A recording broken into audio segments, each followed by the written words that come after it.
Okay, hello everybody. Welcome to a very special video, a very unusual video. Today I will be doing a book haul for you, a very special Valentine's Day book haul. Now, is it themed around Valentine's Day in any way at all? Like, did I buy all romance books? No. Is this video probably going to even be posted on Valentine's Day?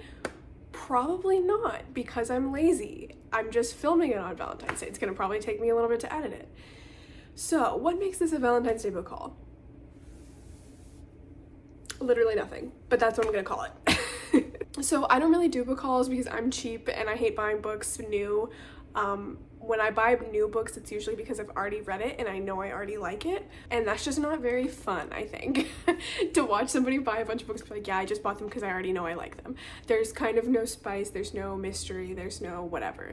And a lot of the books I like are very, niche, so nobody wants to watch me talk about Eleanor Arnison's Ring of Swords, even though you should, and you should read that book, and you should love it, just like I do. This was a special case because my library does several times a year a big Friends of the Library book sale where the volunteer group that funds the library does a big book sale of basically all the books that have been donated to the library that they couldn't, take and use. So it's a bunch of used books, and most of the books are like $2 or under. I think I bought like 10 books and spent about $15, so that is what I like. That is something that I can get behind. That is the kind of book haul that I will participate in. So I just wanted to show off my purchases to you guys. I tried to get kind of a mix of stuff.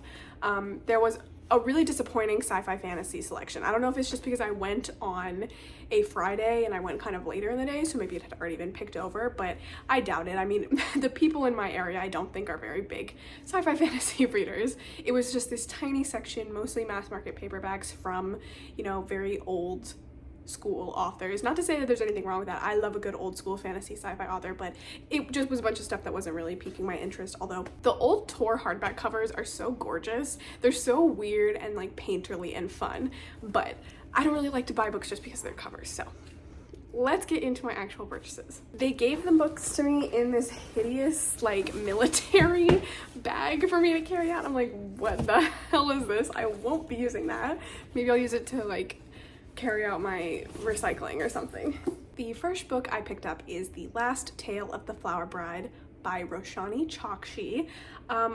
This book came out a little bit ago, I think. Oh, it's signed. When did this book come out? This book came out in 2023, so a little bit ago, and I remember seeing a lot of buzz and a lot of high praise about it when it did come out. I mean, I think people are still reading it and still enjoying it, and it sounds like kind of a fun vibe. It's very much, it's like the story of a girl, no, it's the story of a man who is married to a very beautiful woman, and they go back to her hometown where she grew up, and the kind of mystical childhood manner where she grew up in, and are confronting each other's pasts and stuff. So sounds very interesting. It seems a little bit gothic, which I like, and the cover is gorgeous, and I'm not gonna lie, that will get me every time. So I am glad I picked this one up, and I'm surprised that it has a signed book plate. So we take those. Next, I have a tiny little beat up copy of The Metamorphosis by Franz Kafka. I have always wanted to read this, and I've just never gotten around to it, and my library, I think, has a copy, but it's one of the few in the region, so it's constantly getting put on hold and lent out. And I wanted to read this. I feel like I should read this. I'm an English major, never read Kafka, what's wrong with me? So I'm excited to get to this one.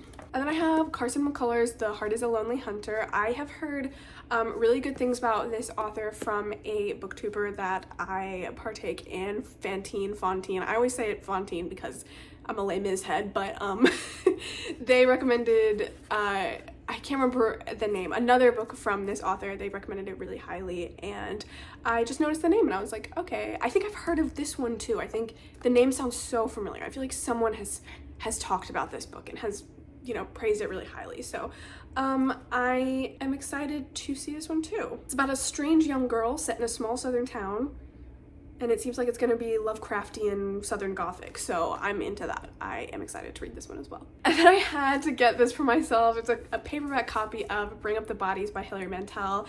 I just recently read this series and absolutely loved it. It was one of my favorite series of last year. It was on my best books of the year list, and Bring Up the Bodies is my favorite book in the series. It's the second book, and it's just medieval Gossip Girl all the way down. It is scheming and then knocking down all the pieces that we have been setting up for the last book and a half. So I loved this one, and I really wanted a copy of it on my shelves. And I prefer paperback, honestly. I prefer reading paperback. So it's a nice feel, it's a nice size. My library had for sale a hardback copy of this, and I almost bought that. It taunts me every day going to work. I'm like, should I buy that copy of Bring Up the Bodies? But I took a look at it the other day, and it's honestly in pretty poor condition. And this one is in better condition. It's a little bit scuffed at the end on the edge, but other than that, it's in pretty good condition. So I will be rereading this, I don't know, sometime soon probably, honestly. My hair. I can't get it to do anything I want. I'm trying to grow my hair out and be like Chappell Roan and Carrie Bradshaw, but there's some growing pains. And then I have Private Rights by Julia Armfield. I read Our Wives Under the Sea by Julia Armfield and enjoyed it. It wasn't like the best book I've ever read ever, but I did really enjoy it, and I enjoyed her writing. And I saw this one and I was like, okay, let me pick it up. I really wanted to find her other book. I think it's a short story collection of like queer retellings of fairy tales, which also came recommended to me from Fontaine, the booktuber I was talking about. But this was the one they had, and I couldn't find anything else from her while I was looking around. So I thought I would give it a try. I've seen middling reviews of this, and I didn't bother looking it up on Storygraph before I picked it up because I've heard of this author before, and I was like, I might as well. I think this is a British copy, which is fun. But it's about three estranged sisters who go back to their home after their father dies. So that seems fun. I love a good father dying. That seems horrible. My father is alive and well, by the way, and I love him very much, so don't read anything into that. I love a good, like, reconnecting with your family after a personal tragedy and, like, going back to the house that you grew up in and being haunted, so I think I will enjoy this one. And then I got 3 O'Clock in the Morning by Gianrico Carofiglio. This is a translated work. I think it's translated. No. It's not translated. I don't know why I thought that. It is by a like well-known Italian author. That's why I thought it was translated, but I think this was written in English. It is a story about a man whose father has dementia, I think, or Alzheimer's. His father is not well, and they go on a trip to the city and walk around. His father can't sleep, so they walk around at night and talk about stuff, I think is what it's about. And that, I think I could go either way with this book. I think I could either find it really pretentious and pointless, or I could find it really profound and meaningful. And I just won't know until I read it, and I thought I might as well try it because it's so short, it's very slim, and honestly, I like the cover. That's pretty much the main reason I picked it up.